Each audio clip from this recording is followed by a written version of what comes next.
साथियों, आज हम बात करेंगे कि धान निकलते समय तो हमें कौन सा स्प्रे देना चाहिए और कौन सा नहीं देना चाहिए। इसके साथ में हम आपको बताएंगे कि कौन सी हमें सावधानियां रखनी चाहिए, क्योंकि छोटी सी गलती बहुत बड़ा हानि की तरफ आपको ले जाएगी। तो इन सब सावधानियों को हमें बेहद अच्छी तरीके से रखना है और इसी के साथ में धान में पैदावार अधिक लेना है। तो किसान साथियों, चलते हैं हम बात में बताते हैं कि कैसे हमें क्या करना है, लेकिन हमारे इस YouTube चैनल को सब्सक्राइब करना मत भूलिएगा। किसान साथियों, आप लोग क्या करते हैं, जब धान गोब में होती है या धान निकलना प्रारंभ हो जाता है तब आप लोग स्प्रे कर देते हैं किसी भी चीज़ का, जैसे BPH का, हल्दी रोग का, ब्लास्ट का, हॉपर का। आप लोग जब स्प्रे कर देते हैं इससे बहुत बड़े नुकसान की तरफ आप चले जाते हैं। जैसे कि आज मैं आपको दिखाऊंगा लाइव में। जैसे आप देख रहे हैं कि ये पौधा गोब से निकल रहा है, यानी बाली गोब से निकल रही है। और ये जो फर्स्ट लीफ होती है जिसे हम फ्लैग लीफ बोलते हैं, ये फ्लैग लीफ बहुत अहम भूमिका निभाती है। किसान साथियों, अगर मैं आपको बता दूं, इस फ्लैग लीफ को कभी भी, जब तक धान आपको लटक ना जाए, अच्छा मतलब पैदावार ना दिखे, तब तक फ्लैग लीफ को हरा भरा रहना चाहिए। किसान साथियों, आज मैं आपको बता दूं कि आप देख सकते हैं, हम आपको लाइव दिखाऊंगा, जो ये पॉलन होता है यानी पॉलन ग्रेन होता है, ये बहुत अहम भूमिका होती है। जब धान में अच्छी तरीके से पॉलिनेशन नहीं होगा, सेल्फ पॉलिनेशन धान में होता है। आप देख रहे होंगे ये व्हाइट कलर के यानी पीले कलर के डस्ट टाइप में आपको दिख रहे होंगे। मैं आपको दिखा रहा हूं कि आप ये देखिएगा कि व्हाइट कलर का जो डस्ट रूट टाइप में है, उससे क्या होता है कि ये पॉलन होता है, पॉलन ग्रेन बोलते हैं इसको। आप देखिएगा कि आपको मैं अभी उसमें बुक में दिखा रहा हूँ आपको, ये देखिएगा हल्के हल्के आपको दाने जैसे, डस्ट जैसे आपको दिख रहे हैं, ये पॉलन ग्रेन है। इस पॉलन ग्रेन से हमें क्या होता है, बहुत अधिक अहम भूमिका निभाता है धान में।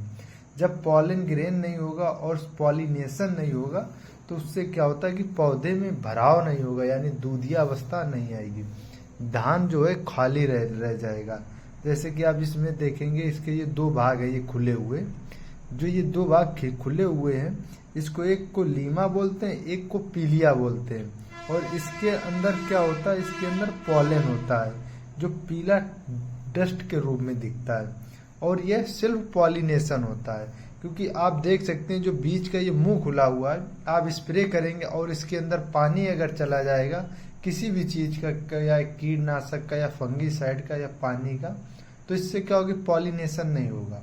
और जब पॉलिनेशन नहीं होगा तो ये दूध अवस्था नहीं आ पाएगी, और दूध अवस्था जब नहीं आएगी तो क्या होगा कि पैदावार आपको आसानी तरीके से दिखेगा कम होते हुए। क्यों? क्योंकि आपने स्प्रे कर दिया जब पॉलिनेशन हो रहा था, पॉलन ग्रेन बन रहा था, और लीमा और पीलिया जब क्लोजिंग टाइम पे यानी मीटिंग हो रही थी, उस समय आपने स्प्रे कर दिया। यह गलती आपको किसान साथियों नहीं करनी है, क्योंकि यह छोटी सी गलती बहुत बड़े नुकसान की तरफ आपको ले जाएगी। क्योंकि आपने भर भर के अच्छे खासे खाद, फर्टिलाइजर, जाइम और माइक्रोराइजा वगैरह आपने धान में डालने, अगर आप इस पॉलन ग्रेन को आप डैमेज कर देते हैं तो उससे क्या होता है कि पौधे में जो दूधिया अवस्था आती है वो नहीं हो पाती है। क्यों? क्योंकि आप देख रहे होंगे कि इसमें बहुत अच्छी हाइट की बाली लगी हुई है, मतलब दिख रही है आपको, करीबन 7 से 8 इंच की बाली है। लेकिन किसान साथियों, आपको ये गलती नहीं करनी है। और आपको जब भी स्प्रे करना है, यानी स्प्रे का एक टाइम होता है, पॉलिनेशन का भी एक टाइम होता है कि कितने टाइम पॉलिनेशन होता है, कितने टाइम नहीं होता है। पॉलिनेशन की अगर टाइमिंग की बात की जाए, सुबह जितने टाइम सूर्य उगता है यानी निकलता है, जिस समय सुबह 7 बजे या 6 बजे, और दिन के 12 बजे तक का आपको, 11-12 बजे तक आपको कोई भी स्प्रे नहीं करना, किसी भी प्रकार का, चाहे ब्लास्ट लगा हो, चाहे हॉपर लगा हो, चाहे BPH लगा हो, या कंडुआ लगा हो, कुछ भी लगा हो, आपको स्प्रे नहीं करना। हमेशा 2 बजे के बाद आप धान में स्प्रे कीजिएगा, और ज़्यादातर हो सके तो शाम को स्प्रे कीजिएगा। क्योंकि किसान साथियों, आपने अगर ये छोटी गलती नहीं की तो आपके धान में सीधा पैदावार आपको देखने को मिलेगा। क्योंकि जब पॉलिनेशन नहीं होगा, जब परागण नहीं बनेगा, जब लीमा और पीलिया दोनों आपस में क्लोज नहीं होंगे तो धान में पैदावार किसी भी सूरत में आपको नहीं ले सकते। क्यों? क्योंकि आपने एक छोटी सी गलती कर दी, उस गलती आपको भुगतान बहुत जल्दी नुकसान के रूप में देखना है। तो किसान साथियों, आप हमारे इस वीडियो को पहली बात तो आप सब्सक्राइब कीजिएगा, चैनल को सब्सक्राइब करने के साथ साथ में आप शेयर भी कीजिएगा। लेकिन किसान साथियों, आप ये चीज़ याद रखिएगा, जब तक धान आपका गबोजे में हो या गबोजे से बाहर जैसे ही निकलना स्टार्ट हो जाए 1 या 2 इंच, और इसके बाद में जब धान आपका लटकने लगे यानी लीमा और पीलिया जब क्लोज हो जाए यानी पॉलिनेशन हो जाए और धान में दूध भर जाए, तभी आपका स्प्रे करें। या फिर आप जब भी स्प्रे करें तो शाम को स्प्रे करें। उस समय क्या होता है, हल्का पॉलिनेशन होता है यानी परागण हल्के रूप में होता है। जितना सुबह अच्छी मात्रा में पॉलिनेशन होता है उतना कभी किसी भी टाइम नहीं होता है।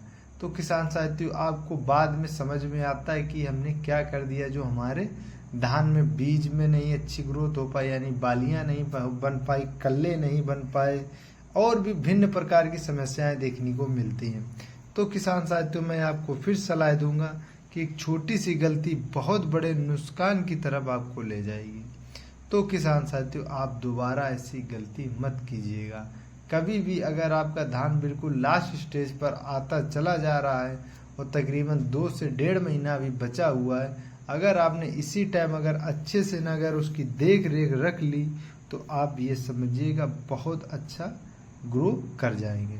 अगर आपने उसी समय पर आपने क्या किया कि आपने स्प्रे करा दिया तो इसकी वजह से क्या होगा, पैदावार पर सीधा प्रभाव पड़ेगा। तो किसान साथियों, देख रहे होंगे स्क्रीन पर जो धान आपको दिख रही है, यह हमारे द्वारा जून और जुलाई में की गई खेती धान की है, जो कि अच्छा खासा रिजल्ट लेकर आई थी। इसी तरीके से आपकी भी धान होगी, लेकिन अभी तक जब हमारे चैनल को नहीं सब्सक्राइब किया तो सब्सक्राइब कर लीजिएगा।